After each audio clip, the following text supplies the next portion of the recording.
Antes de que todo existiera, ya había una promesa para ti. Génesis. Quiero comenzar con una pregunta. No es una pregunta teológica, es una pregunta del corazón. ¿Alguna vez has sentido que Dios te ha olvidado? No solo que las cosas van mal, sino esa sensación más profunda y más oscura, que Dios prometió algo y que esa promesa nunca llegó, que esperaste y esperaste y seguiste esperando, y el silencio fue la única respuesta. Si alguna vez has sentido eso, entonces el libro de Génesis fue escrito para ti. Porque Génesis no es solo el libro de los orígenes, es el libro de las promesas que nacen en la oscuridad, de las promesas que sobreviven el tiempo, de las promesas que se cumplen cuando ya nadie las espera. Y hoy vamos a recorrer cada una de ellas, sin saltarnos ninguna, sin minimizar ninguna. Mi nombre es David. Bienvenido o bienvenida a Promesas Eternas. Porque cada promesa de Dios, por pequeña que parezca, tiene el peso de la eternidad detrás. Las promesas de la creación. En el principio creó Dios los cielos y la tierra. Génesis 1:1. 4 palabras en hebreo. Bereshit bara Elohim. Y en esas 4 palabras está escondida la primera promesa de toda la Biblia. Una promesa que a menudo ignoramos porque parece demasiado fundamental, demasiado obvia. Pero escúchala con atención. No eres un accidente. El universo no es un error de cálculo. La vida no es el resultado de una explosión sin propósito. Tú no eres el producto de la casualidad que se mira en el espejo cada mañana. El primer acto registrado de Dios en la historia fue crear. Y crear implica intención. Intención implica propósito. Y propósito implica que hay un lugar para ti en este universo. Luego el texto nos describe el estado inicial. Y la tierra estaba desordenada y vacía, y las tinieblas estaban sobre la faz del abismo. Caos, vacío, oscuridad. Y entonces dice algo que cambia todo. Y el Espíritu de Dios se movía sobre la faz de las aguas. El Espíritu de Dios no llegó después de que hubiera luz. No esperó a que hubiera condiciones favorables. Estaba presente en la oscuridad. Se movía sobre el caos. Habitaba sobre el vacío. Esta es la segunda promesa de la Biblia. El Espíritu de Dios puede moverse sobre tu caos. No necesita que tu vida esté ordenada para obrar en ella. No necesita que todo tenga sentido para estar presente. Puede habitar sobre tu oscuridad más profunda, sobre tu vacío más devastador, sobre el desorden más absoluto de tu historia. Y cuando está presente, viene la palabra. Y dijo Dios, sea la luz. Y fue la luz. La tercera promesa de la Biblia es esta. La voz de Dios crea donde no hay absolutamente nada. No peleó contra la oscuridad. No discutió con el caos. Simplemente habló. Y el vacío obedeció. La oscuridad cedió. La nada se llenó. Y esto tiene aplicación directa en tu vida hoy. Si sientes que tu situación es desordenada y vacía, si la oscuridad parece demasiado densa, si no hay materiales sobre qué construir, el mismo Dios que habló al caos original puede hablar a tu caos personal. Y cuando Dios habla, la nada no tiene otra opción más que convertirse en algo. Y llegamos al 6º día. En 5 días Dios había creado todo. Y al final de cada día, el texto repite, y vio Dios que era bueno, bueno, bueno, bueno, bueno, bueno. Luego llegó el ser humano. Y dijo Dios, hagamos al hombre a nuestra imagen, conforme a nuestra semejanza. Hagamos, plural. Una conversación dentro de la divinidad misma. El Padre, el Hijo y el Espíritu Santo. Los 3 deliberando juntos sobre ti. Y fíjate que aquí la promesa se multiplica. Cuarta promesa. Fuiste creado a imagen de Dios. Tienes dignidad que nadie puede quitarte. Quinta promesa. Fructificad y multiplicaos, y llenad la tierra. Bendición de fecundidad y expansión, no de estancamiento. Sexta promesa. He aquí os he dado toda planta, para que os sirva de alimento. Desde el principio Dios proveyó antes de que hubiera necesidad. Y al final del sexto día, el texto ya no dice, bueno, dice, y vio Dios todo lo que había hecho, y he aquí que era bueno en gran manera, muy bueno. El universo entero era bueno, pero cuando el ser humano apareció, se volvió muy bueno. Esta es la promesa de tu valor absoluto. Eres la razón por la que la creación se volvió muy buena. Y llegamos al séptimo día. Génesis 2, 1 a 3. Y aquí está una de las promesas más importantes de todo el libro. Bendijo Dios al día séptimo y lo santificó. Dios hizo 3 cosas con el séptimo día que no hizo con ningún otro elemento de la creación. Lo santificó, lo apartó, lo declaró sagrado, lo puso aparte. Lo bendijo, puso su favor especial sobre él. Reposó en él, lo llenó con su presencia. De todo lo creado, el sol, las estrellas, los océanos, las montañas, solo hay una cosa a la que Dios llamó santa en la creación.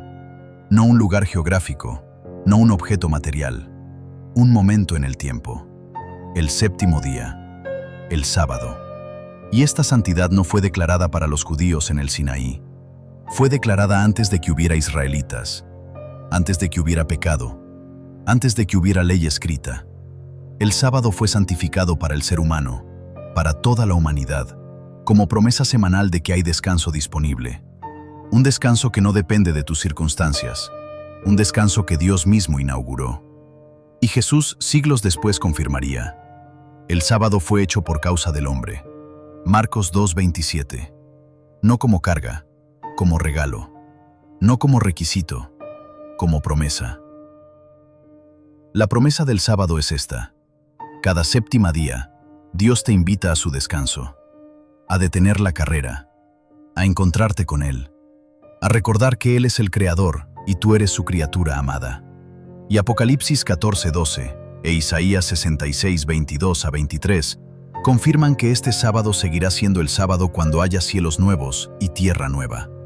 Porque lo que Dios santificó en la creación, lo restaurará en la nueva creación. Las promesas del jardín.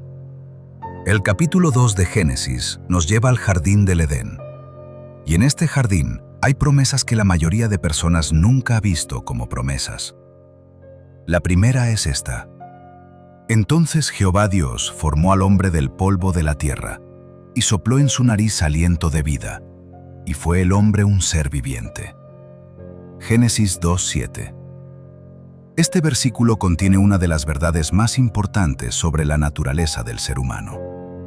2 elementos se combinaron para crear la vida: el polvo de la tierra, la materia, y el aliento de Dios, el Espíritu Divino. Polvo más aliento de Dios igual a alma viviente.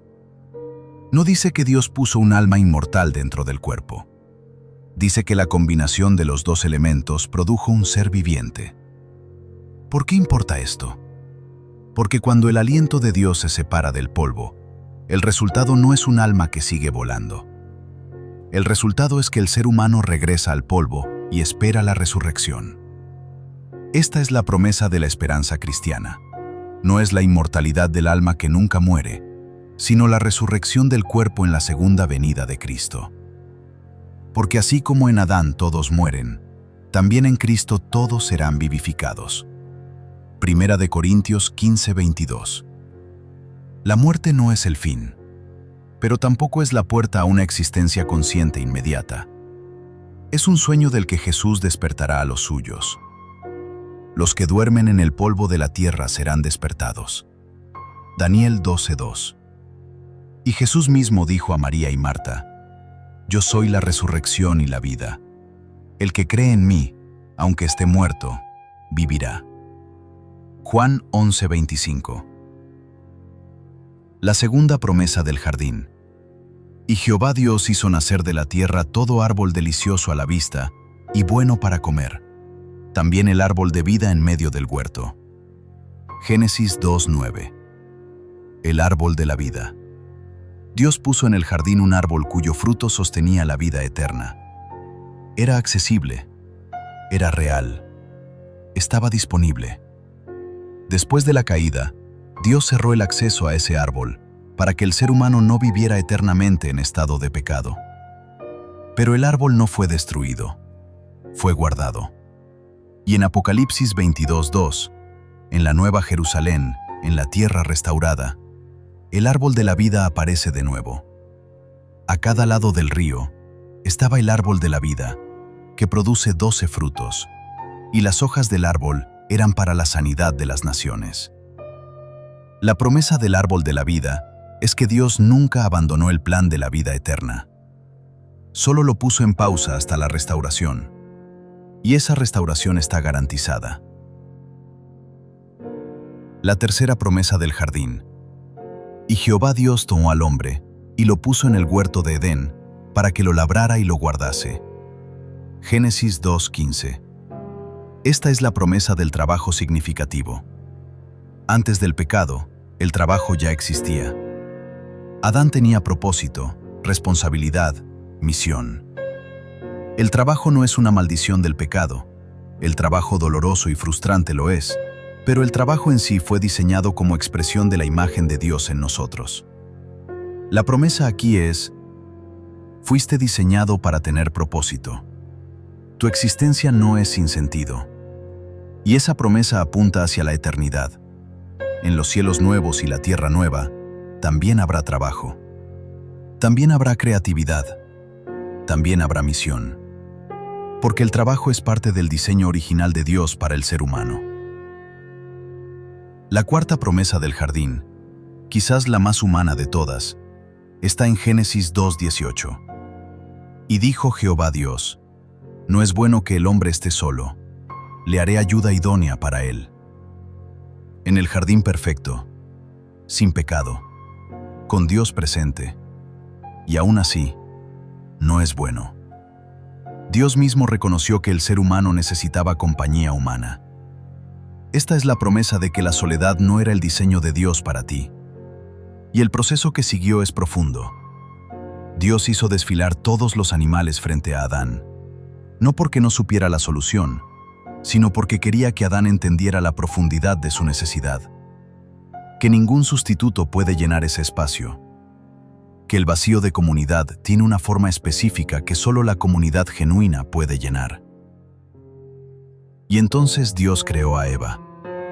No del polvo como Adán, de la costilla de Adán, de su costado, no de su cabeza ni de sus pies, para ser su igual, su compañera, su semejante. Y la promesa final del jardín: por tanto, dejará el hombre a su padre y a su madre, y se unirá a su mujer, y serán una sola carne. Génesis 2:24. El matrimonio como institución divina, establecido en el paraíso antes del pecado, antes de la ley, antes de cualquier religión organizada. Una promesa de unión, de completitud, de amor que refleja la naturaleza de un Dios que es en sí mismo comunidad y amor. Y el estado original, y estaban ambos desnudos, y no se avergonzaban. Completamente conocidos, completamente amados, sin máscaras, sin vergüenza, sin necesidad de esconderse. Esta es la promesa del diseño de Dios para la intimidad humana. Ser completamente conocido y completamente amado al mismo tiempo. El pecado rompió eso, pero la redención prometida en Cristo lo restaurará. Las promesas en la caída. Génesis 3 es el capítulo más oscuro de la Biblia y al mismo tiempo el capítulo donde más brilla la gracia de Dios. La serpiente llegó con una pregunta distorsionada, y en esa pregunta estaba toda la estrategia del enemigo: hacer que los límites de Dios parezcan más grandes que sus libertades. ¿Con que Dios os ha dicho, no comeréis de todo árbol del huerto? No era lo que Dios había dicho. Dios había dicho que podían comer de todos los árboles excepto uno. Abundancia con un solo límite. Pero la serpiente reenmarcó la generosidad como restricción. Y la serpiente escaló a la mentira directa: no moriréis, seréis como Dios. Dos mentiras que la humanidad sigue creyendo hoy. Y entonces Eva tomó, y comió, y dio a Adán. Y entonces Dios llegó al jardín, no con ejércitos, no con rayos, con una pregunta: ¿dónde estás tú? Esta es la primera promesa después de la caída, y es la más tierna de todas. Dios busca al caído. No esperó que Adán y Eva vinieran a él. Él fue a buscarlos.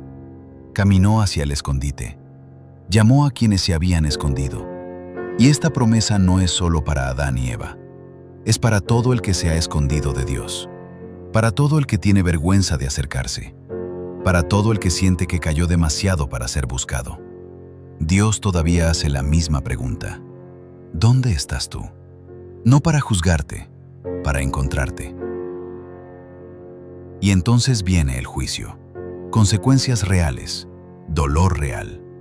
Pero antes de que el juicio terminara, antes de que Adán y Eva fueran fuera del jardín, Dios pronunció las palabras que los teólogos llaman el protoevangelio, la primera buena noticia de la historia. Y pondré enemistad entre ti y la mujer, y entre tu simiente y la simiente suya. Esta te herirá en la cabeza, y tú le herirás en el calcañar. Génesis 3:15. En el peor momento de la historia humana, Dios ya estaba anunciando la victoria final. Una simiente de la mujer vendría. Heriría la cabeza de la serpiente, golpe fatal. Recibiría una herida en el calcañar, dolorosa pero no mortal. Miles de años después, en el Calvario, el calcañar fue herido con los clavos. Pero 3 días después, la resurrección confirmó: ese golpe no fue la última palabra. Y la serpiente, que creyó haber ganado en el Calvario, recibió el golpe en la cabeza que había sido prometido en el Edén. Y luego, antes de salir del jardín, y Jehová Dios hizo al hombre y a su mujer túnicas de pieles, y los vistió. Génesis 3:21. Ellos se habían cubierto con hojas de higuera, frágiles, temporales, incapaces de cubrir la vergüenza real. Y Dios no aceptó esa cobertura. La reemplazó con algo real, con algo que duró. Y para hacer esa cobertura, un animal murió. La primera sangre derramada en la historia. Un inocente murió para cubrir al culpable. Esta es la primera sombra del Calvario, la primera ilustración del Evangelio, la primera vez que la sangre de un inocente cubre la vergüenza del pecador. Y la promesa es eterna. Dios cubre lo que tú no puedes cubrir. Lo que intentas tapar con tus propias hojas de higuera, tu religiosidad, tu performance espiritual, tu esfuerzo moral. Dios lo reemplaza con su propia provisión. Y nota también, después de la caída, Dios guardó el árbol de la vida. No lo destruyó, lo guardó. Puso al oriente del huerto de Edén querubines y una espada encendida que se volvía por todos lados, para guardar el camino del árbol de la vida. Génesis 3:24. La promesa aquí, el acceso a la vida eterna fue preservado, no cancelado. Solo fue puesto fuera de alcance temporalmente.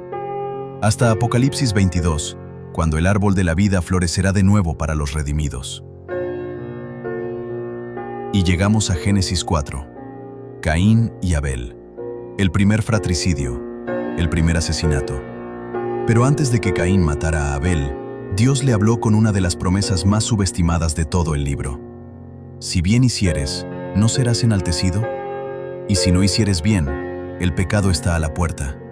Con todo esto, a ti será su deseo, y tú te enseñorearás de él. Génesis 4:7. 2 promesas en un versículo. Primera, la obediencia tiene recompensa garantizada. Si bien hicieres, ¿no serás enaltecido?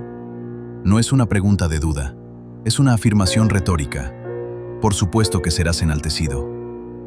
La bendición de Dios sobre la vida obediente no es opcional, es parte del diseño. Segunda, la victoria sobre el pecado es posible y prometida. Tú te enseñorearás de él. Dios no le dijo a Caín: el pecado es más fuerte que tú. Le dijo: tú puedes dominarlo. Esta es una promesa para todo el que lucha con patrones de pecado, para todo el que siente que el pecado lo controla, para todo el que ha caído tantas veces que ya no cree poder vencer. Dios dijo a Caín, y te dice a ti, que tienes el poder de enseñorearte del pecado. no con tu propia fuerza, con la suya. Y después de que Caín mató a Abel, Dios le dio incluso a él una promesa de misericordia. Y le puso Jehová señal a Caín para que no lo matase cualquiera que le hallara. Génesis 4:15. La señal de protección sobre el asesino. Dios no aprobó el crimen, no borró las consecuencias, pero tampoco abandonó a Caín a la destrucción total. Esta es la promesa de la misericordia extendida incluso en el caso más extremo. ¿Por qué? Porque la misericordia de Dios no opera en función de nuestros méritos, opera en función de su carácter. Y entonces nació Set. Y Eva dijo: Dios me ha sustituido otro hijo en lugar de Abel. La promesa de que Dios reemplaza lo que el mal destruye. El mal mató a Abel. Dios dio a Set. El mal robó el primero. Dios proveyó el siguiente. Y el capítulo 4 termina con una frase que es en sí misma una promesa.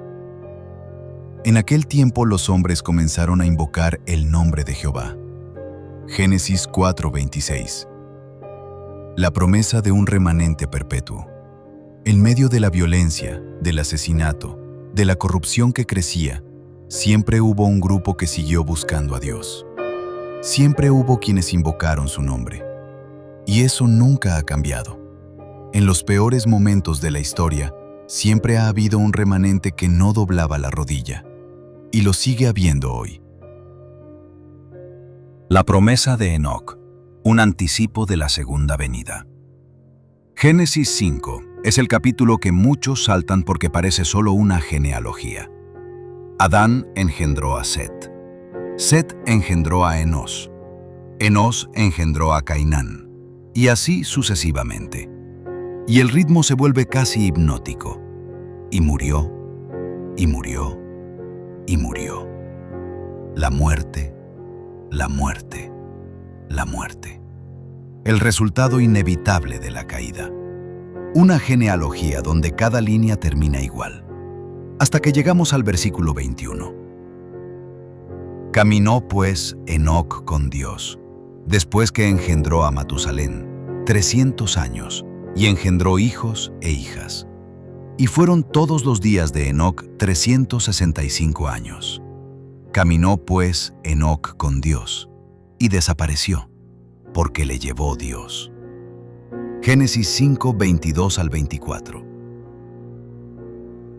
En medio de la genealogía de la muerte, un hombre no murió. No dice y murió, dice desapareció, porque le llevó Dios. El ritmo de la muerte se rompe. El patrón inevitable se interrumpe. El que caminaba con Dios fue llevado sin ver muerte. Hebreos 11:5 lo confirma. Por la fe Enoc fue traspuesto para no ver muerte, y no fue hallado, porque lo traspuso Dios. Y antes que fuese traspuesto, tuvo testimonio de haber agradado a Dios. ¿Cuál es la promesa aquí? Que el fin de la historia para los que caminan con Dios no es necesariamente la muerte. Enoc fue el primer ser humano en demostrar que la muerte no tiene la última palabra sobre el pueblo de Dios. Y esto apunta directamente hacia la segunda venida de Cristo. Porque Primera de Tesalonicenses 4:16 y 17 dice: El Señor mismo con voz de mando, con voz de arcángel y con trompeta de Dios descenderá del cielo, y los muertos en Cristo resucitarán primero. Luego nosotros los que vivimos, los que hayamos quedado, seremos arrebatados juntamente con ellos en las nubes para recibir al Señor en el aire. ¿Lo ves? Los que son trasladados sin ver muerte en la segunda venida son el eco de Enoc. El mismo principio, la misma promesa. El que camina con Dios puede ser llevado sin morir. La promesa de Génesis 5:24 es la primera promesa bíblica de la traslación de los vivos en la segunda venida. Más de 5,000 años antes de que ocurriera, ya había un ejemplo en carne y hueso. Y también en Génesis 5, cuando nació Noé, su padre Lamec dijo algo que parece un comentario familiar, pero que es en realidad una profecía. Este nos aliviará de nuestras obras y del trabajo de nuestras manos, a causa de la tierra que Jehová maldijo. Génesis 5:29. Esta es la promesa mesiánica en la genealogía. El alivio del trabajo y del dolor que prometió Lamec sobre Noé apuntaba a algo más grande, al que vendría a aliviar a toda la humanidad de la maldición del pecado. Venid a mí todos los que estáis trabajados y cargados, y yo os haré descansar. Mateo 11:28. El eco de Génesis 5 resonando en los labios de Jesús. Las promesas de Noé. El pacto del arco iris. Pero Noé halló gracia ante los ojos de Jehová. Génesis 6:8. En medio de la corrupción total, en un mundo donde todo designio del corazón humano era de continuo solamente el mal, un hombre halló gracia, no porque fuera perfecto, sino porque Dios la extendió, y porque Noé fue receptivo a ella. La promesa. La gracia de Dios puede encontrarte en el peor de los ambientes. No importa cuán corrompido esté el mundo a tu alrededor. No importa cuán rodeado estés de influencias negativas. La gracia de Dios puede encontrar a un Noé en cualquier Sodoma. Y entonces Dios dijo algo que es la primera vez en toda la Biblia que aparece la palabra pacto. Mas estableceré mi pacto contigo. Génesis 6:18. La primera vez que Dios habla de pacto en la historia humana. Y lo habló con un hombre en medio de un anuncio de juicio. Como diciéndole, sí, viene el juicio. Pero hay un pacto, hay un lugar seguro, hay una cobertura. Y luego, entra tú y toda tu casa en el arca. Génesis 7:1. La salvación de Noé era también salvación familiar. Dios no le dijo, entra tú solo, el fiel. Le dijo, tú y toda tu casa. Esta es la promesa de salvación que alcanza a la familia. El fiel que está en el arca puede llevar consigo a quienes ama. Y cuando las aguas cubrieron todo, cuando el arca flotaba en el silencio del diluvio, el texto dice, y Jehová le cerró la puerta. Génesis 7:16. Dios mismo cerró la puerta del arca. No Noé, no un ángel que Noé viera. Jehová. La promesa de la seguridad divina. Cuando Dios cierra una puerta sobre los suyos, ninguna tormenta puede abrirla. Ningún viento, ninguna ola, ningún diluvio. Lo que Dios sella permanece sellado. Y en medio del diluvio, el versículo más consolador. Y se acordó Dios de Noé. Génesis 8:1. Se acordó. Dios no había olvidado. Dios nunca olvida. Pero el texto usa esa frase para darnos la promesa. En el diluvio más largo de tu vida, en la espera que parece no terminar, en el silencio donde parece que el cielo no responde, Dios se acuerda de ti. Y cuando se acuerda, actúa. Hizo pasar Dios un viento sobre la tierra y disminuyeron las aguas. El recuerdo de Dios siempre produce movimiento. Cuando Dios se acuerda de ti, algo comienza a cambiar. Y cuando bajaron las aguas y Noé pisó tierra seca, Dios habló con las promesas más abarcadoras hasta ese momento. No volveré más a maldecir la tierra a causa del hombre. Mientras la tierra permanezca, no cesarán la sementera y la siega, el frío y el calor, el verano y el invierno, el día y la noche. Génesis 8:21-22. La regularidad de la naturaleza es una promesa cumplida cada día. Cada amanecer es el cumplimiento de un pacto de miles de años. Cada cosecha es Dios siendo fiel a su palabra. Y luego las promesas del pacto formal. Y Dios bendijo a Noé y a sus hijos, y les dijo, fructificad y multiplicaos, y llenad la tierra. Génesis 9:1. La bendición original de la creación, renovada después del diluvio. Lo que el pecado intentó interrumpir, Dios lo restauró. Y la señal. Mi arco he puesto en las nubes, el cual será por señal del pacto entre mí y la tierra. Génesis 9:13. El arco iris. La firma de Dios escrita en el cielo. 7 colores después de la tormenta más violenta.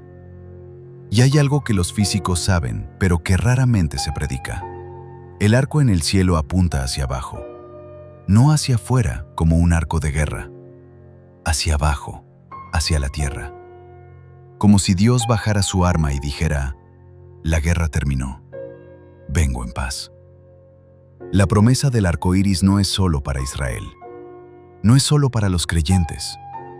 Entre yo y vosotros y todo ser viviente de toda carne, es una promesa universal, para toda la humanidad, para toda criatura viviente. Mientras veas un arco iris, Dios está recordando su pacto contigo. Babel y los movimientos silenciosos de Dios. Génesis 11 nos trae la historia de la Torre de Babel, y a primera vista parece solo un relato de juicio, pero hay promesas escondidas aquí también. Los hombres se reunieron en Babel con un propósito: edifiquémonos una ciudad y una torre cuya cúspide llegue al cielo, y hagámonos un nombre por si fuéramos esparcidos sobre la faz de toda la tierra. La motivación era el miedo a la dispersión, y la solución fue la construcción de un símbolo de poder humano unificado. Y Dios intervino, confundió las lenguas, dispersó a los pueblos. ¿Por qué? Porque una humanidad unida al servicio del orgullo y la autonomía era una humanidad que se destruiría a sí misma completamente. La dispersión no fue castigo arbitrario, fue misericordia preventiva. La promesa escondida en Babel: Dios interviene para preservar a la humanidad de sí misma.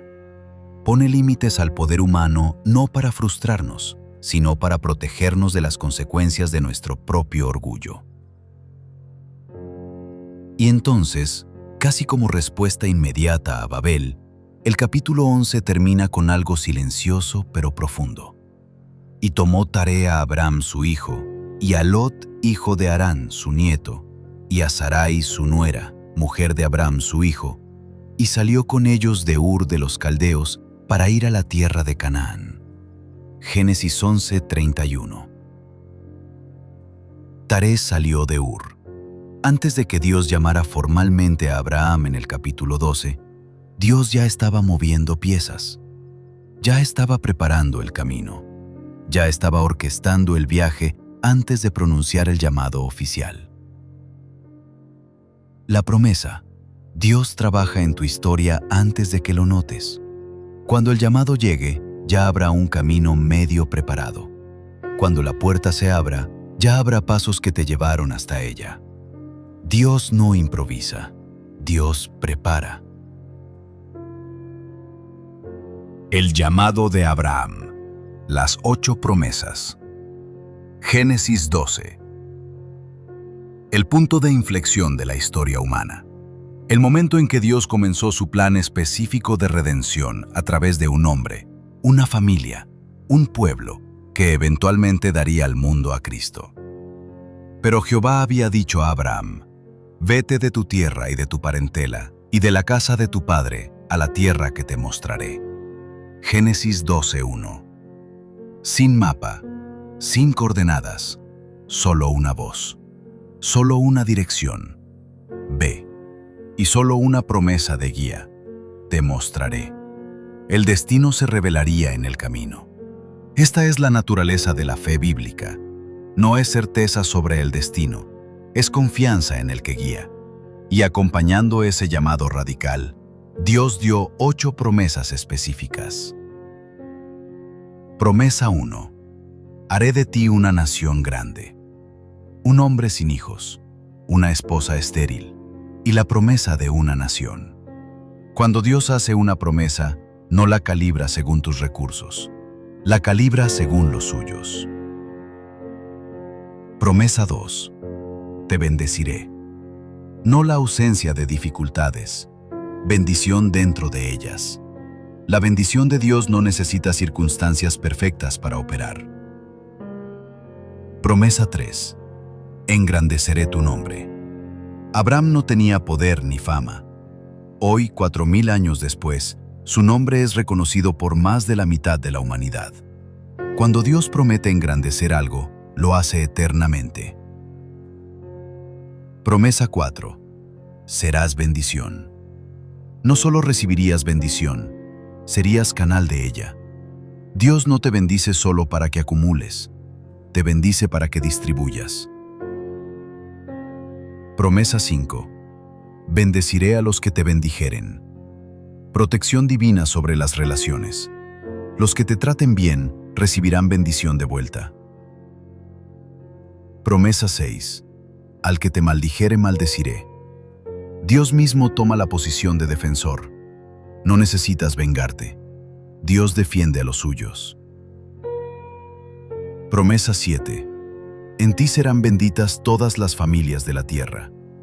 Esta es la promesa universal que alcanza hasta hoy. Todas las familias, toda la humanidad. A través de la simiente de Abraham, Cristo, la bendición de Dios llega a todo el que cree.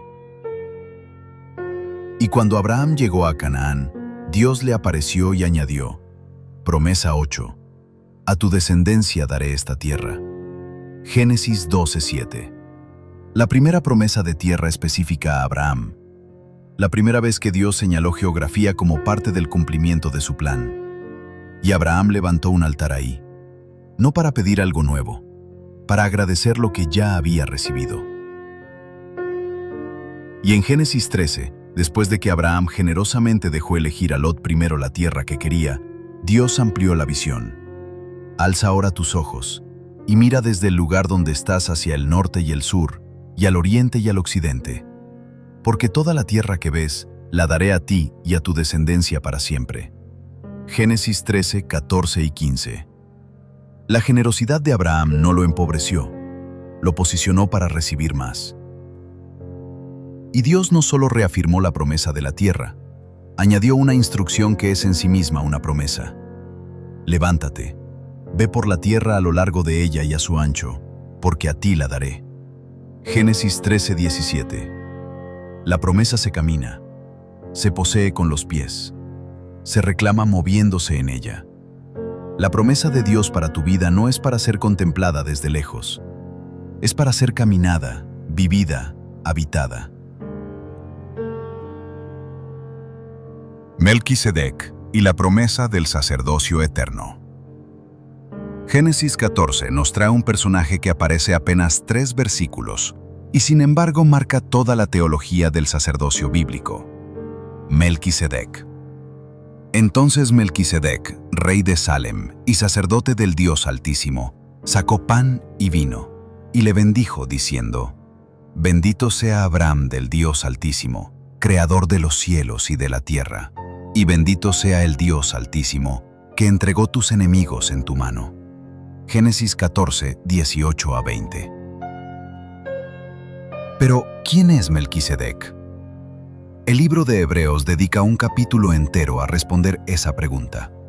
Hebreos 7 dice que Melquisedec era rey de Salem, rey de paz, sacerdote del Dios Altísimo, no del sistema levítico que no existía aún, sin padre registrado, sin madre registrada, sin genealogía, sin inicio ni fin documentados. Hecho semejante al Hijo de Dios, permanece sacerdote para siempre. Melquisedec era una tipología de Cristo, un anticipo en carne humana del sacerdocio eterno que Cristo ejercería. Y la promesa aquí es profunda. Tienes un sumo sacerdote que intercede por ti eternamente. No un sacerdocio que termina con la muerte del sacerdote. No un sistema que requiere sacrificios repetidos. Un sacerdocio eterno, perfecto, definitivo. Hebreos 7:25 lo confirma. Por lo cual puede también salvar perpetuamente a los que por él se acercan a Dios, viviendo siempre para interceder por ellos. Cristo intercede por ti, ahora mismo, en el cielo, sobre la base de su sacrificio perfecto. Como Melquisedec bendijo a Abraham, Cristo te bendice a ti. Y también en Génesis 14:20, Abraham dio los diezmos a Melquisedec. La promesa implícita, el reconocimiento del sacerdocio de Dios a través de la devolución de lo que es suyo, es parte de la relación de fe desde el principio. antes de la ley, antes del Sinaí, antes de Moisés. Abraham honró a Dios con los diezmos. El pacto de las antorchas y la fe que justifica. Abraham le dijo a Dios: ¿qué me darás, siendo así que ando sin hijo? Y Dios no lo reprendió. Dios respondió con experiencia. Lo llevó fuera y le dijo: mira ahora los cielos y cuenta las estrellas, si las puedes contar. Y le dijo: así será tu descendencia. Génesis 15:5. Ya desarrollamos el poder de esta imagen, pero hay más en Génesis 15. Dios añadió: yo soy Jehová, que te saqué de Ur de los Caldeos, para darte a heredar esta tierra. Génesis 15:7. Y Abraham preguntó: ¿en qué conoceré que la he de heredar? Y Dios le pidió que preparara animales para un pacto. Abraham los cortó y los acomodó. Y entonces algo extraordinario. Cuando el sol se puso y las tinieblas se apoderaron, he aquí un horno humeante y una antorcha de fuego que pasó por entre esos animales. Génesis 15:17. En los pactos de aquella época, ambas partes pasaban entre los animales cortados, diciendo implícitamente: si no cumplo, que me pase lo que a estos animales. Pero aquí, Abraham no pasó. Solo pasó la presencia de Dios, el horno y la antorcha entre los animales. ¿Qué significa eso? Dios asumió solo la responsabilidad de cumplir el pacto. No, si tú cumples, yo cumplo. Dios dijo: yo cumplo. Aunque tú falles, yo cumplo. Y si Dios fallara en cumplir su promesa, que le pasara a él lo que les pasó a esos animales. ¿Lo ves en el Calvario? El Hijo de Dios murió en la cruz. No porque Dios fallara en su promesa, sino porque nosotros fallamos en la nuestra. Y Dios, fiel a su carácter, pagó el precio que había puesto sobre sí mismo si el pacto se rompía. Y en este pacto, Dios fue específico: a tu descendencia daré esta tierra, desde el río de Egipto hasta el río grande, el río Éufrates. Génesis 15:18. Límites geográficos precisos. Dios no fue vago, fue específico. Y también fue honesto sobre lo que vendría. Ten por cierto que tu descendencia morará en tierra ajena, y será esclava allí, y será oprimida 400 años. Mas también a la nación a quien servirán juzgaré yo, y después de esto saldrán con gran riqueza. Génesis 15, 13 y 14. Dios le anunció la esclavitud en Egipto, 400 años de anticipación, y le prometió también la liberación, el juicio del opresor y la salida con riqueza. La promesa aquí es que Dios conoce el futuro exacto. No fue tomado por sorpresa por la esclavitud en Egipto. La conocía, la permitió, y ya tenía el plan de liberación preparado. Lo mismo aplica para ti. El sufrimiento que estás viviendo no sorprendió a Dios. Él ya lo conocía, y ya tiene el plan de tu liberación preparado. Las promesas a Agar e Ismael. El Dios que ve a los invisibles. Abraham y Sara esperaron 10 años, y la promesa del hijo no llegaba. Y entonces tomaron una decisión que entendemos humanamente. Sara ofreció a su sierva Agar a Abraham para tener descendencia a través de ella. Era una solución humana a una promesa divina. Y las soluciones humanas a las promesas divinas siempre crean más problemas de los que resuelven. Agar concibió, y la dinámica entre las dos mujeres se fracturó. Y Sara trató a Agar con dureza, y Agar huyó al desierto, sola, embarazada, asustada, rechazada. Y entonces ocurrió algo que es uno de los momentos más hermosos de Génesis. Y la halló el ángel de Jehová junto a una fuente de agua en el desierto. Génesis 16:7. El ángel de Jehová encontró a Agar, no a Abraham, no a Sara, a Agar, la esclava egipcia, la que no era parte del pacto, la que nadie buscaba. Y le preguntó, ¿de dónde vienes tú y a dónde vas? La misma compasión que Dios mostró con Adán en el jardín, la mostró con Agar en el desierto. Y Dios le dio promesas específicas y personales. He aquí que has concebido, y darás a luz un hijo, y llamarás su nombre Ismael, porque Jehová ha oído tu aflicción. Génesis 16:11. Ismael significa Dios oye. El nombre del hijo fue la promesa hecha permanente. Cada vez que Agar llamara a su hijo, estaría proclamando que Dios había oído su aflicción. La promesa: Dios oye el clamor de los que nadie más escucha. No solo el clamor de los elegidos, no solo el clamor de los que tienen el pacto formal, el clamor de la esclava en el desierto, el clamor del que no tiene voz ni representación, el clamor del invisible. Y Agar respondió con uno de los nombres más hermosos de Dios en toda la Biblia, y llamó el nombre de Jehová que con ella hablaba: Tú eres el Dios que ve. Génesis 16:13. El Roy, el Dios que ve. Y ella añadió: ¿No he visto también aquí al que me ve? En el desierto, en el abandono, en la invisibilidad. Agar vio a Dios, y Dios la vio a ella. Esta es una promesa para todo el que se siente invisible, para el que llora en silencio y nadie lo nota, para el que sufre y nadie pregunta, para el que está en el margen y nadie incluye, para el que siente que su vida no importa a nadie. El Dios que vio a Agar te ve a ti. Conoce tu nombre, conoce tu historia, conoce el desierto donde estás, y viene a encontrarte exactamente ahí. Y años después, cuando Ismael era ya un muchacho y Sara tuvo a Isaac, y pidió que echaran a Agar e Ismael, Abraham los despidió con pena. Y en el desierto, el agua se acabó. E Ismael estaba muriendo de sed. Y Agar lo puso debajo de un arbusto porque no podía soportar verlo morir. Y entonces se sentó lejos, y alzó su voz, y lloró. Y entonces el ángel de Dios llamó a Agar desde el cielo. ¿Qué tienes, Agar? No temas, porque Dios ha oído la voz del muchacho en donde está. Génesis 21:17. Dios escuchó al niño que lloraba en el desierto, no al hombre poderoso, no al rey, no al sacerdote, al niño que lloraba bajo un arbusto en el desierto. La promesa, el clamor de un niño llega al cielo.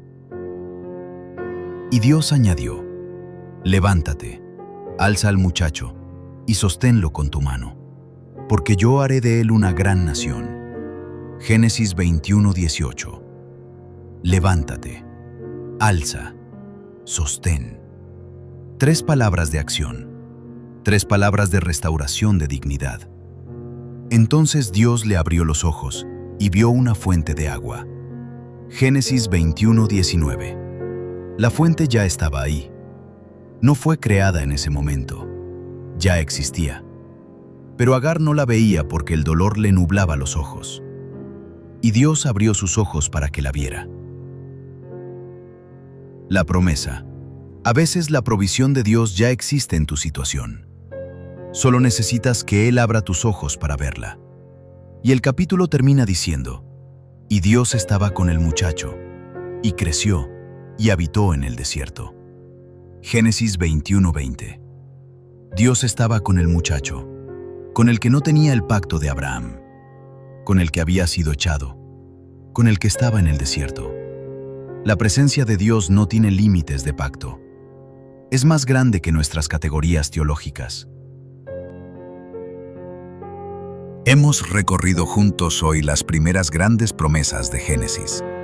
Desde la promesa de que no eres un accidente, hasta la promesa de que el Dios que vio a Agar en el desierto también te ve a ti.